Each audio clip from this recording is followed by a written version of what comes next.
Okay, hi, I'm Bree, this is my sister Hannah, and this is my surrogacy journey. So I was just telling her that I think this is going to be its own separate video because I was thinking of having her in my one that I'm working on with like how do my friends and my family feel about me being a surrogate and going through my journey, but I think we're going to have our own video just for Hannah because she's the one that really inspired me to be a surrogate, and I'm going to let you talk. At first when I was little, I didn't want babies at all. I hated them. She was very adamant about that too. Yes, and then I got older and now I want them really freaking bad, and unfortunately because of my conditions I can't have babies. It's okay. And I thought it would be fine. And then a year ago I met my boyfriend Eric, and we live together now, and he's definitely the person I want to spend the rest of my life with and start a family with, and he knows that, and we did talk about it, and he knows about all of my conditions, and he will be happy either way if we have a baby or not, but it's still something I will always want. But because of my conditions, even if I could have a baby, they would have to sew my cervix shut, and I can still miscarry, so they would have to take the baby out of me if I miscarry. And besides that, it would be a very high-risk pregnancy. I wouldn't be able to be off of my medication. I would faint way too often. I could have heart complications. I could have a seizure from lack of oxygen because I don't make enough blood in my brain. There's a lot. Even delivering a baby, I probably would not make it through that. So everything from conceiving a child to carrying a child, I can't do either one. Even if I could, I would never want my babies to have what I have, because it's very difficult on a daily basis. And since it is an invisible illness and you can't tell just by looking at me, a lot of people just ignore it or say you're faking or it's not a big deal, and that makes it even harder because it is a big deal and you can't do anything about it, and it can happen at any time. You can feel fine and 30 seconds later you can be unconscious. So there's a lot of complications that come with that, and I just got into the mindset that I'm never going to have children, and I'm never going to have enough money to adopt a child, and I just got really sad, and I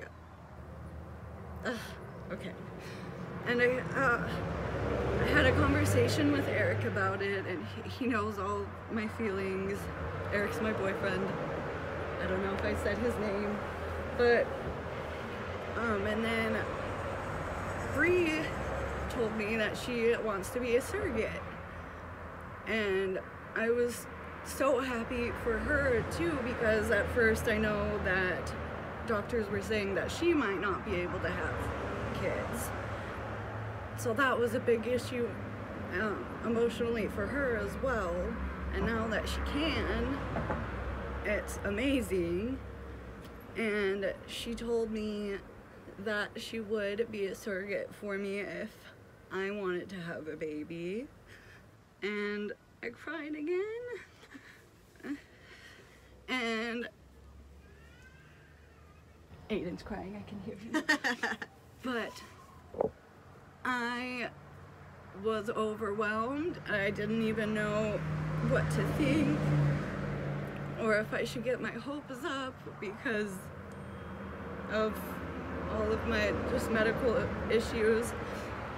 And I did talk to Eric about it again, and he was very excited, and he will be happy either way, but he's very excited and has told me that's all he wants to do is have a family with me.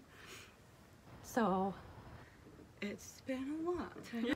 So what are, if you're comfortable sharing, what are the conditions that you have? I have a lot, but the main one, the broad term, is called dysautonomia, which is just a dysfunction of your autonomic nervous system. My specific type is POTS for short. It's called postural orthostatic tachycardia syndrome. So basically, anything your body is supposed to do automatically without you having to think about it, mine doesn't do that correctly. So it either overcompensates or it undercompensates. So anything to little things like your pupils dilating and your heart rate, the amount of blood your body makes, your blood flow, nerves, everything is affected. And there are some medications that can help that, and IV therapy if you can afford it in your state. But I also, that causes a lot of other conditions.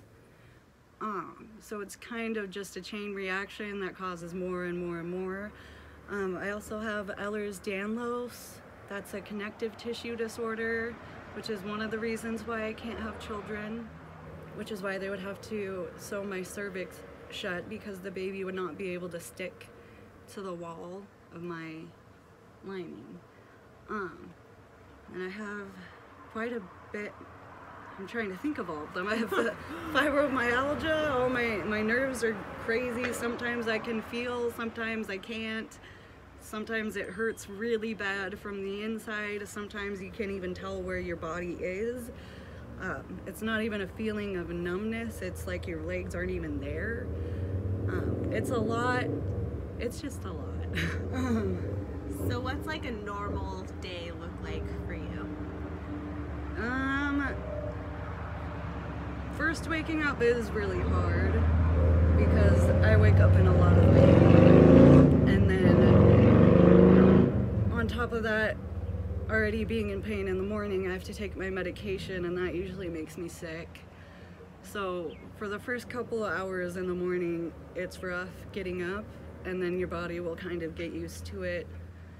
And then throughout the day, I'll start off okay. By around 3 o'clock, the pain starts setting in pretty badly, and it just, overall pain in general just gets worse throughout the day, as well as my heart issues. And by the end of the night, a lot of the time, I am in so much pain I just cry. And my boyfriend knows a lot about that. There's nothing really you can do except for just be there and wait for it to subside if it does, because I don't take pain medication for it. But on a good day, I might not cry myself to sleep. That sounds really bad, but on a good day, I might be able to fall asleep. And it, the pain will wake me up all night long. Like, I'll wake up in the middle of the night sometimes sweating and shaking, and it makes me, I'll just start throwing up everywhere.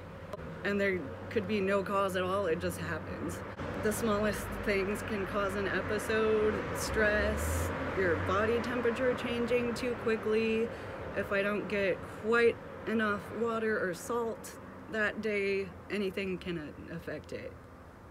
And what is your treatment like? Do you have any kind of treatment? In California right now is just my I am on a low dose steroid to help me retain fluid so I don't faint as much. And also on another medication for fibromyalgia, it calms your nerves. But other than that, I I basically don't have treatment here. In Oregon, before I moved here, I had IV therapy. I was with home health with Providence, and I had IV therapy 2 to 3 times a week. So a liter of fluid 2 to 3 times a week for about 4-ish years. Going from that to nothing, it makes a huge difference. I faint a lot more frequently. I'm having seizures now because of it, because I can't afford it in California. So we're trying to find an insurance plan right now that I can get them on. Hopefully, I found one. I think I can get them on my new insurance. Yeah, that'd be awesome. Right now, there's basically no treatment plan at all. What would you say to anyone who maybe is just diagnosed with POTS or Ehlers-Danlos or any of the conditions that you have? What would your words of advice be for those people? I would search online. Also, there's a lot of good ways to find connections through support groups. Even on like Facebook and Instagram, I follow a lot of people with my conditions, and we can communicate sometimes and give each other resources and little things that will help us. Like I drink these electrolyte packets with a lot of potassium in them as well, and I know a few other people with my conditions have tried them, and they've been working or helping a little bit so far. I've only been taking them for like a week now, but definitely, depending on the state you're in or area, wherever you live, it depends on if there's specialists there for your conditions, because in Oregon it's very focused on your quality of life and living every day, since this is lifelong and degenerative and it's only going to get worse.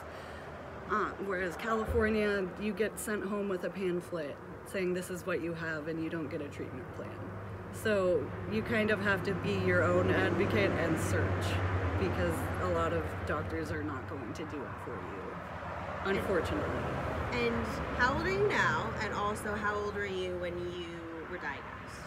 I'm 22 now. I think I was diagnosed when I was 13. And it took them over 2 years to diagnose me.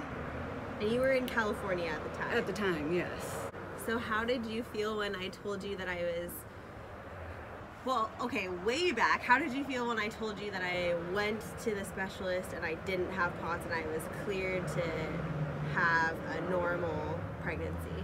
I was shocked, for one, but excited, because everybody's been telling you can't have babies and you always wanted babies and a family, and that's a huge thing in your life. I was very happy. And then she actually, when she moved back to California, she moved in with me and my husband, and we were all living together. And so when I got pregnant, she was the very first person to know. On accident. Well, kinda, not really. I was in the back. I was peeing. Yeah. And at the same time as me. And you were screaming. We started trying in September of 2017, and we got pregnant in November, but it was like the very first week of December, I took my test and I thought like I wasn't going to be pregnant. I was only taking it because the next day I was going to a holiday party for my work, and we were going to have mimosas, and I was like, well, I might as well just take a test just in case. And it was positive and it said pregnant on it, and then I started screaming, and I didn't know why she was screaming. I was peeing and I didn't know why she was screaming. I think you thought I saw a bug. I think you wanted, I thought you saw a spider or something and you wanted me to kill it, but I was like, I'm in the bathroom, I can't help you. And then you showed me and I was like, what's that? And then I put on my shirt that said, "It's not a food baby," and asked my husband to come home early because I said I wasn't feeling good and he was at work. Nice. And he didn't even notice at first. No, he did not. But he didn't even read your shirt. No, he didn't. I literally had to go up. He was in the kitchen. I pulled my shirt out and just like let him read it, and he like looked at it. He's like, and then looked back. I was like, oh my gosh. Yeah, it did not register in his brain. I think he said, wait, what? Yeah, he was very confused. So then, fast forward, now we have your nephew who turned one last month. And how has it been, like, being around him? And it's amazing. It's just like a little you running around. And he's perfect. And I love him. And I'm not gonna cry again. So how did you feel when I originally said that I was going to be a surrogate through this agency for another family? I'm excited the whole time. I was reading all the profiles you sent me. And just waiting basically to see if you got matched up or not. It was just waiting anxiously. Yeah. And excited because we talked to, when we lived in Oregon, Stacy, we were over there when she was doing her surrogacies. So we were involved in that a bit. So I knew a little bit about the process, but it was exciting. Yeah. Yeah.